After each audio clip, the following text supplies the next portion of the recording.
SoundCartel. What do you really want to be doing? What if you had accounting services that could provide order and clarity, but also confidence to pursue what you truly desire? From SoundCartel, I'm Nicole Goodman, and this is Business Essentials Daily.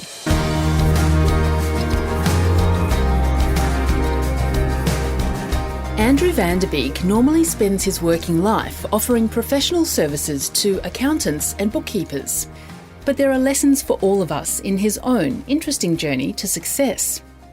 Andrew started his company, Illuminate, with a partner.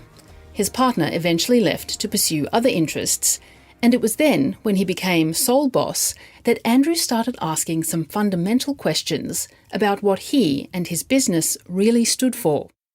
Included in those fundamental questions, what does Andrew himself want out of life?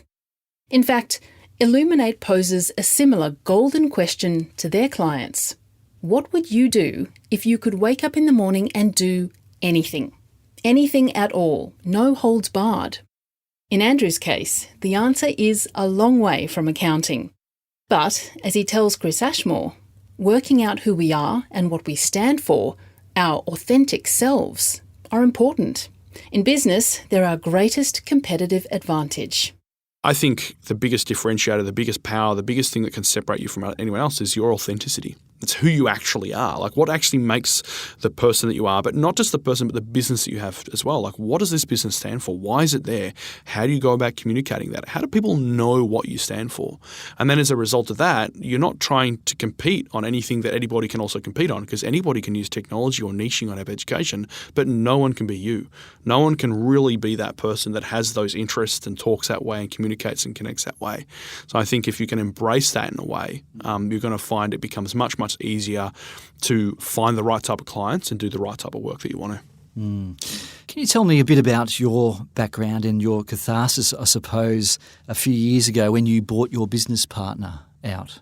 Yeah. So my full background, I started with KPMG, Big Four accounting, as a cadet, so straight out of high school. So I never did the whole backpacker through Europe thing because I was studying to be an accountant because that was cool, right? And then, fast forward about 8 or 9 years, I was 26. And I realised that accounting was all about transactions. So I quit my job. I started Illuminate, had a business partner. He was an absolute legend at that point in time. 4 years into that journey, I decided to buy him out for very different reasons. None of them were particularly massive, but it was more that what he was wanting to achieve wasn't fitting with what the business was trying to achieve. He had a lot of other things, and I wanted to free him up so he could pursue that. But then all of a sudden I had this moment. I was like, well, what does this business stand for? Like, what does Illuminate? What are we actually here to do? Because we never really defined that. We never really understood that. And for me, that was what I refer to as the light bulb moment, which is coincidental because we're called Illuminate. But the light bulb moment was this whole like, hey, we don't know who we are. We don't know what we stand for. We actually don't understand this, because how can I take responsibility and leadership and drive a business that doesn't have an identity, doesn't have a purpose? Therefore, there's nothing to be held accountable. There's no definition of success. So that moment was really understanding what we stood for. So we took some time, we unpacked, we brought our team on board, we got some branding people on board. And for me, I wanted other people to say what they see in Illuminate as opposed to me to say that, because therefore it's reality. This is what it is. And that for us was really, I call it the coming out of the closet moment. I call it the breaking the chains moment, whatever you want to call it. It was really the moment where we're like, excellent, this is who we are, this is what we stand for, and this is why we exist. And from that day onwards, it's been quite an incredible ride the last few years. Well, you've been quite successful, but going in the immediate future, you're not necessarily looking for growth though, is that right? Yeah. So we've had a fair bit of growth, particularly in the last probably 2 years, as well as more and more clients are kind of recognising who we are and what we stand for. But it's gotten to a point where we've grown, where we're like, hey, we don't need to grow. But what's more important for us is about sustainability. I'm trying to make myself redundant in my business so that other people can take this on and take this business where it needs to go that I can't do.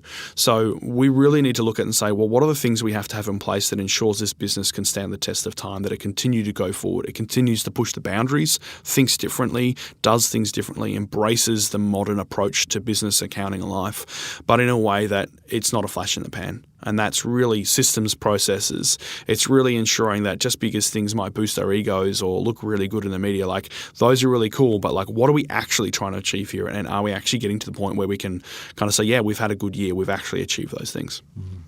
What have you found useful in the last few years on your journey with Illuminate? Oh, that's an open question. I think useful for me, a handful of things. I've had some good people around me. So I think one of the important things is you need to surround yourself with good people who speak honestly, but you need to also give them authority to do that too. So if you go, hey, can you just hang out with me and correct me if needs be? No, I give you authority to pull me up when I need to be pulled up. That's what I say, give me a high five when things are going good. Give me a cuddle when they're going bad, and smack me around the cheek when I'm misbehaving, and you have authority to do that as and when you please. And that's been really beneficial for me. And the last one, these are all people-based, but the last one is the team. And for us at Illuminate, we have a very flat approach. Whilst I might be the guy that I say that goes to jail if it all goes to crap, my people I try to have them as involved and as engaged, as empowered in what we do as we possibly can. So that means that if something's happening, I'm not going through it by myself, but we're actually going through it together as a team. What's the future for Illuminate?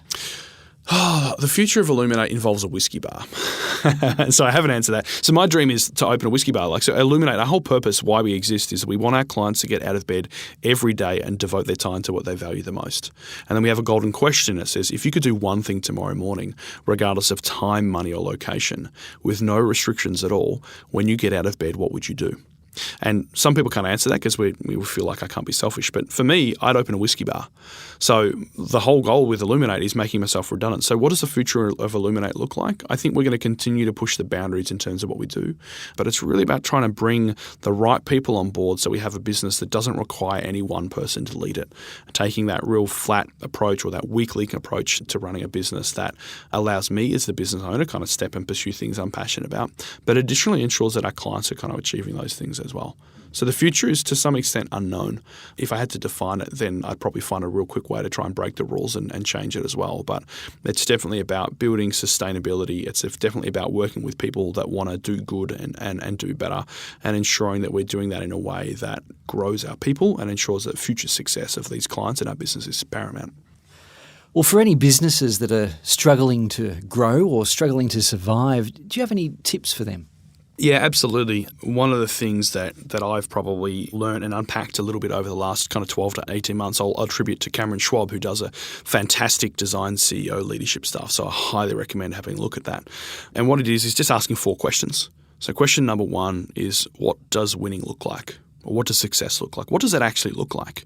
And then question number 2, well, what do we need to be good at? Question number 3, what are we going to do about it?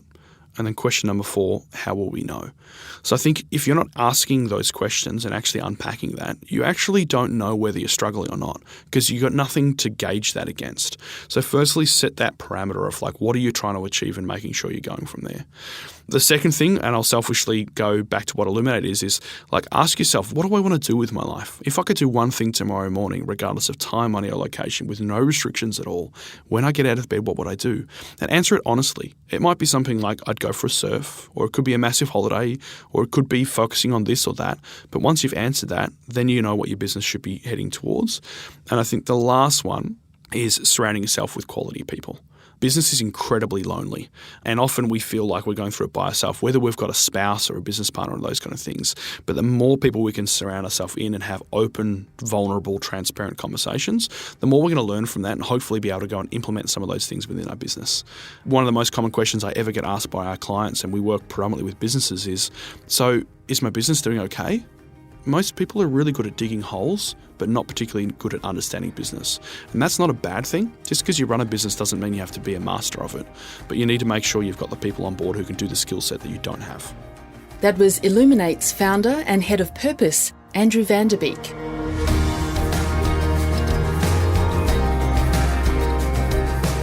Business Essentials Daily is a SoundCartel podcast. Executive producer is Heather Dawson. Producers are Nick Schilberger, Chris Ashmore, and myself. Technical production by Pete Letts and Belinda Trimboli. I'm Nicole Goodman. Thanks for listening. We'll bring you more Be Daily next week. Sound.